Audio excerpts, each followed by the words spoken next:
A best-selling cancer drug is under fire as a treatment for breast cancer. An FDA panel of oncology experts voted unanimously that Avastin is ineffective, unsafe, and should have its approval for treating breast cancer withdrawn.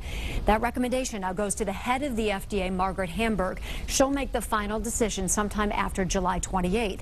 And that decision will be watched very carefully by people who are using and being helped by Avastin.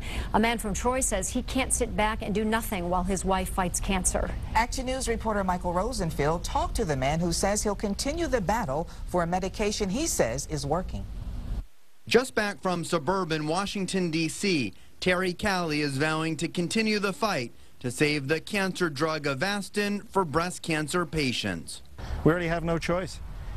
In order to keep these women alive, we have to do what we have to do, and we will do anything that is legal and ethical and moral to save these women.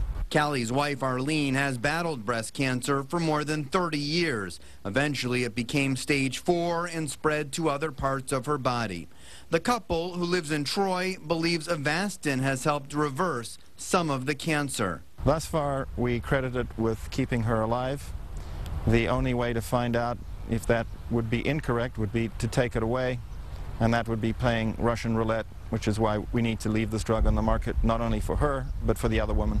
But the Food and Drug Administration is moving toward removing its approval of Avastin for women with breast cancer, saying there are too many risks. On Wednesday, an advisory panel voted 6-0 to move forward with that decision. The Callies were there to protest with others outside the hearing and to speak to the panel inside. Now it's up to FDA Commissioner Margaret Hamburg, who will have the final call.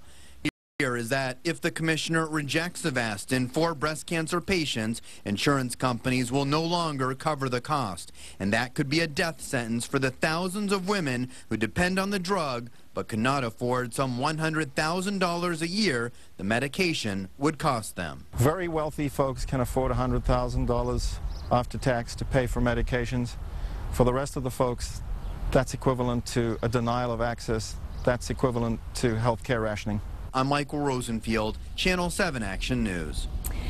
Now, if the FDA makes it final, Terry Callie's short-term goal is to allow women like his wife who currently use the drug to be grandfathered in so that insurance companies would still cover their use of Avastin.